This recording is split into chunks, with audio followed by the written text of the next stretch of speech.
But now let's move on to the namesake of the stream. Now that I've found actually a pretty robust custom track worldwide's room.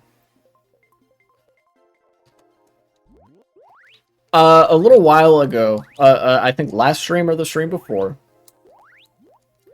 I mentioned, no, it was last stream, I remember this. I mentioned that there was another right-wing extremist that had killed their own father because of some conspiracy bullshit. But at the time, I could not find the article for it. In the meantime, since then, I found the article.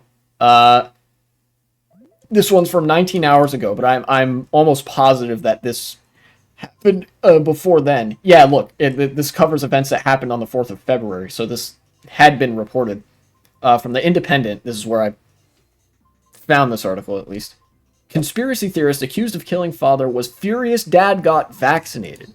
So in the instance with the guy from Pennsylvania, he was mad that his dad was a Biden supporter and thus beheaded him, or rather killed and beheaded him in that order. And then this time a man from Florida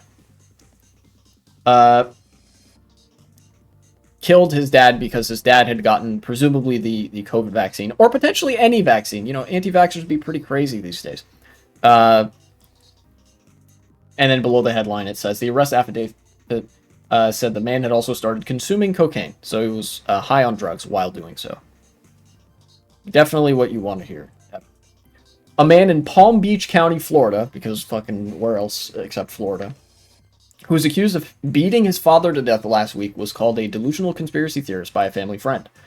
Based on an arrest affidavit, officials responded to a 911 call on the 4th of February from the family friend of Brian McGann Jr., who he had called during a domestic violence incident involving his father, Brian McGann Sr. The son reportedly arrived at his father's home around 11 p.m. that day. The complainant said she overheard Mr. McGann Sr. say, "Stop, you're killing me," as they were on the phone with McGann Jr. The caller said she thought the father was being attacked by his son. Mr. McGann Jr. appeared to be intoxicated and paranoid over the phone, the complainant said. Family friends said she could hear the son screaming at his father and violently attacking him. She also told police that the son was a, quote, delusional conspiracy theorist, and was infuriated with his father because he'd recently been vaccinated. The son had started using cocaine too, the friend had said.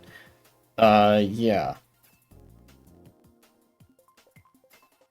When officers arrived at the father's residence, Mr. McGann Sr. was found lying unresponsive on the living room floor. Father's clothes were completely covered in blood, and he had sustained significant injuries to his face, which appeared to be swollen, battered, and bruised. Mr. McGann Sr. was pronounced deceased by officials the following day. I don't think that should have taken a whole day to determine, but yeah.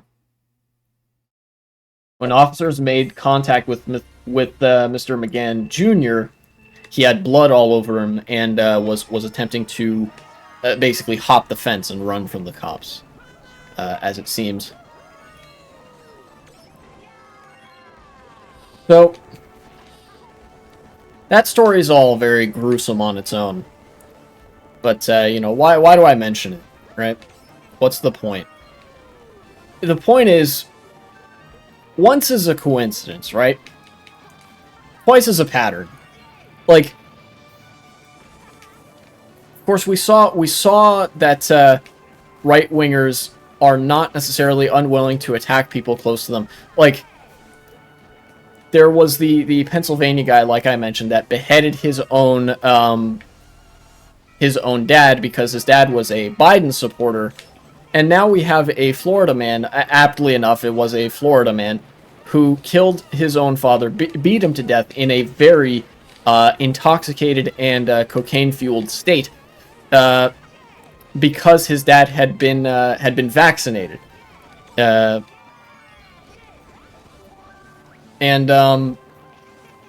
is just going to be a thing now. I feel like this is going to be a new political thing where every now and again we just hear about some right-winger that killed a member of their family because they were, like, down some insane conspiracy rabbit hole. Like this is.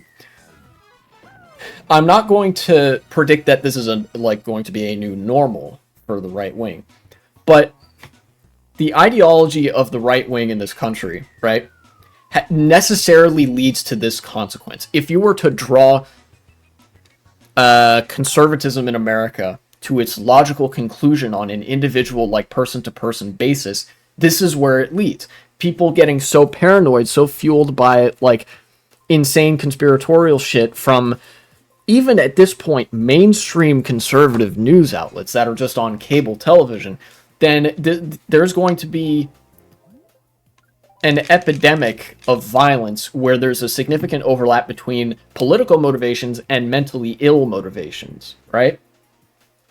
I mean, you know, as far as I can tell, we're already in the early stages of that. This is why you deplatform fascists, right?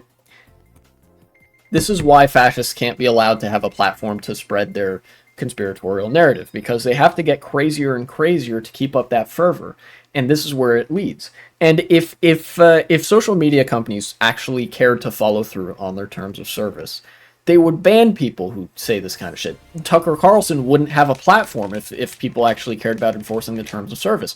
But like I've mentioned a lot of times with you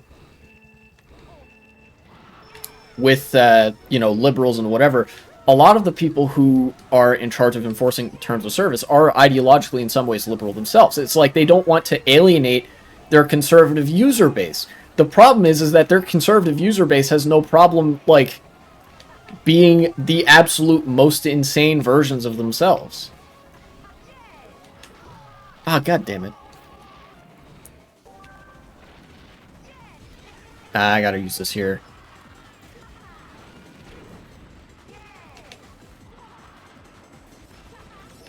Oh, that's good. Oh, that's really good.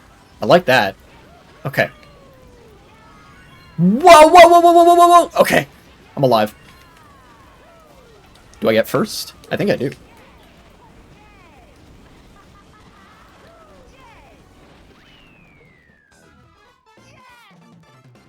Crash Bandicoot moment. Where, let's see. Do I want to conclude with anything? Do I want to say anything about that? I guess just conservatives are fucking insane now? Like, not that they haven't always been to some extent, but, like, especially now that conspiracism is the new normal for the right wing. It's just, like, that's just what's up, I guess. Like, we'll see. Look, there's two versions of that phrase I referred to earlier. There's once is a coincidence, twice is a pattern.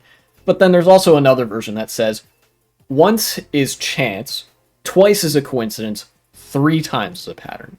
So I guess as much as, like, this sounds like a fucking weird thing to say, we'll see if this happens a 3rd time. But I think even without that, I'm pretty confident that this is an ideological pattern on the right, that people are so insane that they're willing to kill literal, like, members of their own family. And of course, if you alter the parameters of this a little bit, right, the right wing has been this conspiratorial for a long time. A lot of the school shooters that we've seen in recent memory, the prominent ones featured on the news, have been motivated by some flavor of right wing brain rot. You know, thinking in particular about the Club Q shooter, and I think the Uvalde shooter. The Uvalde shooter was like a white supremacist or something. So, like, conservatives killing people as a product of their conservative politics fueling mental illness is not entirely new. But I think this particular flavor of it, where it is more intimate, interpersonal, and even transcends the boundaries of their own family, is definitely worth note. If nothing else.